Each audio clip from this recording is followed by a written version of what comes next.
Monique Walker returned to her hometown, carrying a quiet power mostly forgotten to Officers Darius Cole and Trent Voss. She was just another black woman behind the wheel, someone at a corner, someone who would fold beneath their authority. They closed in with sneers and heavy flashlights, their voices sharpened with mockery. Then came the shove, hard, deliberate, her shoulders striking metal as their laughter echoed in the night. What they couldn't see was a fire banked behind her calm stare. 30 years of command, 4 stars earned, a lifetime spent shaping battles men like them couldn't imagine. They thought she'd shrink. They thought she'd stay silent. But Monique had returned home for a reason. And before the night was over, Darius Cole and Trent Voss would learn exactly who they had provoked. And in one phone call to the Pentagon, she would destroy them all. Before we dive in, let us know where you're watching from, and make sure to subscribe. Tomorrow's story is one you won't want to miss. Monique's black SUV gleamed under the flickering streetlights as she kept her hands firmly on the wheel, eyes scanning the small crowd gathering across the street. Local residents, curious and wary, watched silently, some raising their phones to record. Cole leaned close, flashlights slicing across her uniform. "Evening, ma'am. Mind telling us why you're driving like you own these streets?" Monique's voice remained steady, calm, lethal in its clarity. "Good evening, officers. I am General Monique Walker, United States Army. My military ID registration and insurance are on the dashboard. May I ask the reason for this stop?" Voss laughed, sharp and cruel. "A general? Step out of the vehicle, please. Playing dress-up, huh?" Cole shoved the SUV door, metal clanging like a warning. The 2 men assumed she would flinch, back down, or crumble beneath their intimidation. They were wrong. Every muscle in Monique's body was trained for moments like this. She did not move. Her gaze swept the crowd of bystanders, her mind cataloging every face, every gesture, every potential witness. This was no ordinary traffic stop. This was the opening of a reckoning she had spent decades preparing for. Then came the cuffs. Cold metal bit into her wrists, but Monique stood perfectly erect, her posture unbroken. She was being hauled to the squad car, but her calm, measured breathing belied the storm of precision planning behind her mind. "Go and call your buddies now." Voss sneered. Monique's lips curved faintly. "I am exercising my rights. You might want to learn what proper procedure looks like when backed by federal authority." From her pocket, her Pentagon-issued phone vibrated. One call would change everything. She dialed deliberately. "Colonel Harris," she said, voice clipped and professional. "This is General Walker. I am being detained at Redford Police Department after an incident of excessive force. Officers Darius Cole and Trent Voss are involved." A sharp voice responded. "Are you injured?" "Yes. Assaulted publicly. Witnesses present. Phones confiscated. Dash cams may have been tampered with. Immediate federal oversight is required." By the time Cole realized, the wheels of federal authority were already turning. Investigators, Pentagon legal staff, and internal affairs were alerted. Cole's confident grin faltered. Voss's smirk vanished. They had underestimated her, the reach of her authority, her tactical mind, and decades of battlefield experience. 30 minutes. Colonel Harris instructed, "Do not engage further with local authorities until federal oversight arrives." Monique hung up and turned to face the 2 officers. The fear in their eyes was unmistakable, a battlefield she had already won. The police cruiser's engine growled to life, and Monique was hauled toward the back seat. The night was thick with humidity, the streetlights casting long, fractured shadows across the pavement. Residents peeked from their porches and windows, silent witnesses to a scene they couldn't ignore. Monique's mind, however, was calm. Every officer's movement, every footstep, every glance was cataloged. Years in combat zones had trained her to assess risk, read intent, and plan for contingencies. And tonight, every second mattered. Voss leaned into the car, voice dripping with mockery. "Enjoying your ride, General? This isn't a military transport." Monique's eyes met his, steady and unyielding. "I am still in command. Every action you take is being documented. Every unlawful move will be held accountable." The officers didn't realize that Monique's calm was far from passive. She had memorized the layout of the police station from her last visit. Every corridor, every camera, every blind spot. Her call to Colonel Harris had activated a chain reaction. Pentagon legal teams were already on alert. Internal affairs officers were scrambling, and federal oversight was en route. As the cruiser pulled into the station, Monique kept her posture perfect, despite the ache in her ribs from the shove earlier. The handcuffs bit into her wrists, but she allowed herself a single subtle adjustment, testing the metal, evaluating its weakness. Inside the station, Sergeant Paula Jenkins, a seasoned desk officer with sharp eyes, barely masked her surprise. Monique's presence radiated authority in a place where intimidation usually ruled. But she didn't look for sympathy, only precision.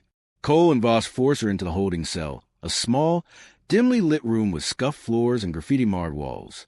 The single fluorescent light buzzed overhead, casting harsh shadows across her composed face. Voss leaned against the wall, a smirk still plastered across his features. Not so tough without your stars, huh? Monique ignored him, her mind already several steps ahead. The flash of a memory, her mother's voice, calm and steady, teaching her the value of strategy over brute force, reminded her that patience was a weapon. She could wait, she could calculate, and she could strike with precision. Moments later, she was escorted to a phone near the booking desk. Voss hovered nearby, crossing his arms, trying to reclaim a sense of dominance.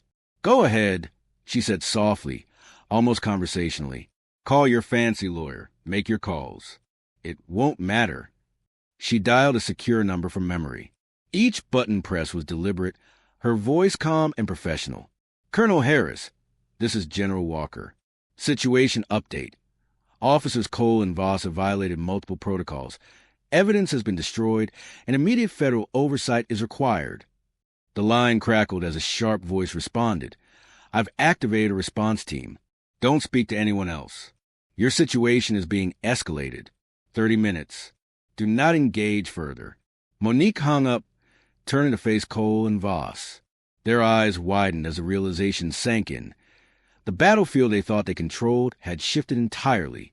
The street-smart arrogance they relied on had no purchase here. The next morning, Monique returned to her mother's home, a modest brick house that had weathered decades of history and prejudice.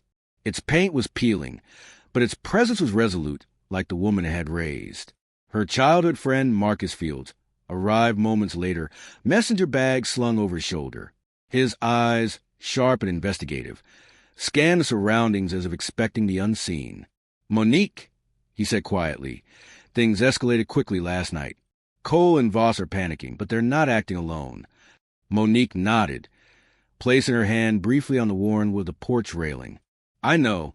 I need evidence. The kind that can't be hidden, the kind that forces accountability." Marcus spread out documents on the kitchen table. Hospital records, complaint forms, obituaries, photos, all threads in a tapestry of decades-long misconduct. "These are just the reports people were brave enough to file," he explained. "Most never made it past the front desk." Monique's eyes narrowed. "Names, dates, patterns, everyone complicit, every cover-up. Let's connect the dots." Together, they pored over the evidence. The files revealed a network of corruption that spanned generations. Officers rewarded for brutality, falsified reports, and collusion with city officials. Even the mayor's office, Richard Calloway, had fingers in operation, funding aggressive policing programs that enriched private contractors while terrorizing residents. Monique's mind raced. She had been trained to anticipate enemy maneuvers, to see weaknesses before others could act. This was no different, except the battlefield was now civic corruption, and the tools were law, exposure, and strategy. By afternoon, she had assembled a small team of trusted allies. Marcus Fields, investigative journalist, Jasmine Cole, a young attorney with a sharp legal mind, and several retired military officers who still owed allegiance to principles, not petty politics. Together, they mapped out a plan: witness protection, secure storage for evidence, and a federal case that could not be buried. The stakes were clear. This was no longer about her alone. It was about justice for every person silenced by abuse of power. As night fell, Monique led Marcus and Jasmine to First Baptist Church, a sanctuary long symbolic of her community's resilience. Inside, the air smelled of old wood, waxed floors, and faint traces of incense. Families gathered quietly, a mix of elders and youth, black and white allies alike. "This is just the beginning," Monique said, standing before them in full dress uniform. Her 4 stars gleamed under the church's dim lights. "Tonight we take a stand. Not with guns, not with violence, but with evidence, truth, and our voices." She displayed photographs from Marcus's collection. Officers celebrating after assaults, falsified reports, victims' injuries. The crowd gasped and murmured, recognition and outrage mingling in the air. Reverend Thomas Green, once cautious and hesitant, stepped forward. "Silence is no longer an option," he declared. "This church will stand with you, Monique. We will bear witness." The tension was electric. Outside, shadows moved, unmarked cars watching, waiting. But Monique's presence and the careful orchestration of her allies ensured that every move she made was measured and strategic. By the end of the night, a network of witnesses, supporters, and insiders had coalesced. Monique had turned a single act of aggression into a catalyst for systemic exposure. The streets outside First Baptist were dark, but alive with movement. Monique Walker and her small team of allies, Marcus Fields and Jasmine Cole, had anticipated resistance. Unmarked cars lingered at corners, their darkened windows reflecting nothing but the faint glow of street lamps. Someone was watching. "Same car," Jasmine whispered, eyes narrowing. "We've seen it before, parked outside the courthouse, the mayor's office. They're following every move." Monique didn't flinch. Her mind had been trained to read patterns of pursuit and identify weaknesses in surveillance. "Let them watch," she said quietly. "Observation gives them a false sense of control. That's when we strike." Inside the church, families and elders whispered in nervous solidarity. The evidence Monique displayed had begun to shift the atmosphere from fear to hope. People shared stories of assaults during traffic stops, falsified arrests, and retaliatory harassment. Each testimony wove together a larger picture of corruption. Marcus leaned toward Monique, lowering his voice. "They'll try to intimidate witnesses next. We need secure locations, contingency plans. Some of these people have been targeted before." "I know," she replied, "and we'll protect them. That's part of the strategy.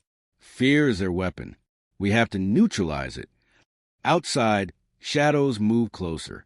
Rocks smashed against church windows, and crude spray-painted threats adorned the brick walls. "Shut up or else." The assailants weren't subtle, and Monique had expected nothing less. "Everyone down," she ordered, her voice cutting through the tension. Calmly, she led the crowd to safer corners while Marcus captured the destruction on camera. Jasmine moved among the frightened, reassuring them, her legal presence grounding the chaos. Once the immediate danger passed, Monique surveyed the damage. Broken glass, scattered chairs, and defaced walls stood as physical evidence of threats meant to intimidate. She allowed herself a brief glance outside. Empty streets now and a faint, controlled smile. Their intimidation had only revealed their desperation. Back at her mother's home, Monique and Jasmine set to work. Every shred of evidence, every photo, every damaged document collected was cataloged, encrypted, and backed up across multiple secure servers. "This," Jasmine said, pointing to a file detailing repeated incidents, "is a pattern they cannot argue away. Excessive force, falsified reports, collusion with the mayor's office, everything points to systematic corruption." Monique tapped her fingers lightly on the desk.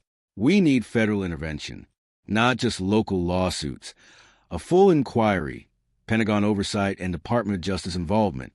We need them to see the network, not just isolated incidents." Marcus nodded. "I prepared contacts for federal journalists, watchdog agencies, and civil rights organizations. If we go public, the momentum will force transparency. They cannot hide anymore." Monique leaned back, her gaze steely. "And when we go public, it must be coordinated. Any misstep, any leak, and the narrative will be twisted against us. Timing is everything." The night deepened. Outside, the hum of surveillance cars persisted, but Monique had eyes everywhere, veterans stationed at strategic points. discreet observers on rooftops, and her own reconnaissance teams blending into the shadows. She began drafting her own statements for federal officials, detailing not only the assault she endured, but also the decades-long cover-up by Darius Cole Trent Voss and their allies in local government. Each paragraph was deliberate, calibrated to ensure undeniable authenticity.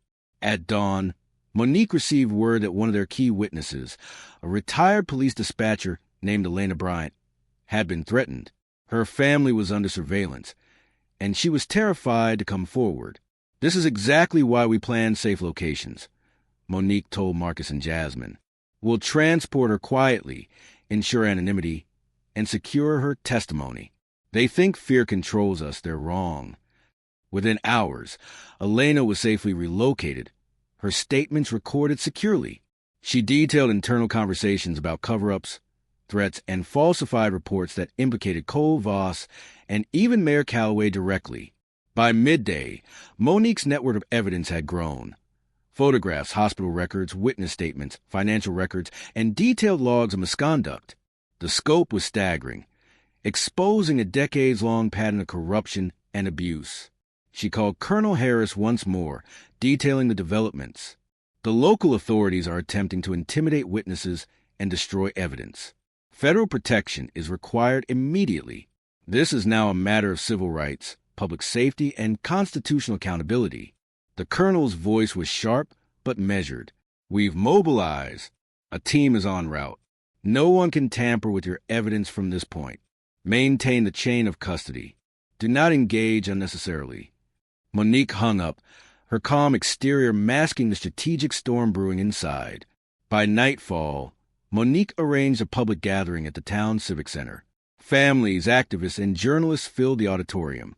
National media had been tipped off, but the timing was precise, before the local authorities could suppress or manipulate the story.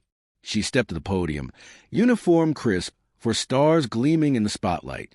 Every eye was on her as she began.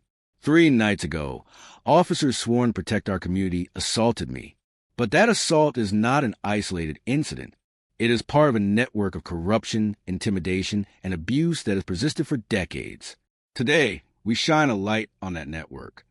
She revealed photographs of assaults, falsified reports, and financial transactions linking city officials to private correctional contractors profiting from arrests. Each slide elicited gasps and murmurs of disbelief. Marcus live-streamed the event, ensuring that no distortion could obscure the truth. Jasmine filed preliminary injunctions in real time, ensuring that no local judge could bury the case before federal investigators could intervene. Even Reverend Thomas, who had once urged caution, stood at her side. "This community will no longer be silenced," he declared. "We will protect our witnesses, our families, and our truth. The time for fear is over." As dawn broke over Millbrook, the town was already buzzing. News crews lined the courthouse steps, their cameras capturing the steady flow of residents arriving to witness a historic moment. Monique Walker, dressed in her full dress uniform, approached the steps with deliberate precision. Each polished boot echoed authority against the marble, a rhythmic announcement of power tempered by experience. Inside the courthouse, federal marshals had arrived overnight. The precinct's usual aura of intimidation had been replaced by rigid protocol, officers and officials flanked by armed agents who had authority beyond local interference.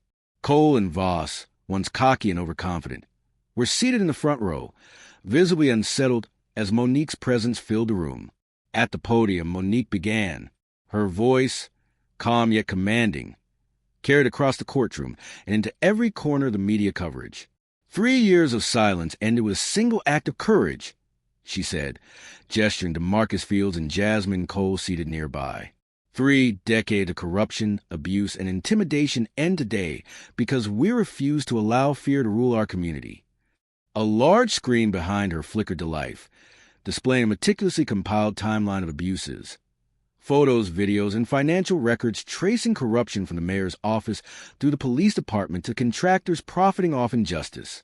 The audience gasped as each slide confirmed what many had long suspected but feared to articulate. Monique continued, "Officers Darius Cole and Trent Voss assaulted me, a 4-star general of the United States Army, during what should have been a routine traffic stop. They attempted to intimidate witnesses, destroy evidence, and manipulate the narrative. But the truth cannot be hidden. The law cannot be bent by fear or influence. Cole's lips twitched. Voss fidgeted. Their earlier bravado evaporated in the cold glare of Monique's unwavering presence and the federal agents stationed strategically around the courtroom. She paused, allowing the weight of her words to settle before continuing. This is not about revenge. It is about justice. Every life affected, every voice silenced, every act of abuse will now be documented, investigated, and held accountable. At her signal, Marcus and Jasmine stepped forward, presenting key witnesses whose statements had been gathered with care and protection. One by one, victims described their experiences, beatings, false arrests, intimidation, and the systematic silencing they had endured for decades. The room was silent except for their voices, raw and undeniable. Federal investigators nodded, taking notes. Marshals moved with precision, ensuring the safety of witnesses while reinforcing the gravity of the legal proceedings. The local officials, once untouchable, began to grasp the magnitude of their exposure. Then came the decisive moment. Monique reached for her phone, connecting directly to Pentagon oversight. A call was placed, not just a formality, but a direct command that triggered immediate federal action. Within minutes, orders were executed. Cole and Voss were formally charged with assault, obstruction of justice, and multiple civil rights violations. Mayor Calloway and the chief of police were also taken into custody under conspiracy and corruption charges. The courtroom erupted with whispers and flashes as reporters scrambled to capture the unprecedented scene. Monique did not raise her voice, did not celebrate. She allowed the process to unfold with the same strategic calm that had defined her career. Her 4-star insignia gleamed in the morning light, a symbol of authority, integrity, and the persistence of justice. Outside, the community that had gathered began to react. People embraced, cried, and cheered quietly, knowing that decades of oppression and fear were finally being addressed.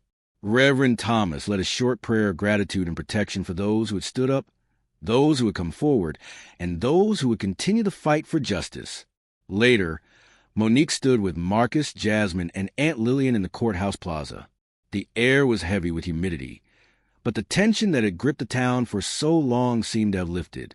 "They'll appeal," Marcus said softly, concern flickering in his eyes. Monique shook her head. "Let them try. Every move, every record, every witness is documented. Justice isn't fragile. It's enduring. This is just the beginning, Marcus. The beginning of accountability, and the beginning of a new chapter for our people." Aunt Lillian smiled, tears glinting on her cheeks. "Your mama would be proud, baby girl. Proud to see you stand, proud to see you lead." Monique glanced toward the crowd, young and old, black and white, all united by a shared commitment to truth. She allowed herself a brief moment of relief, but her mind was already calculating the next steps.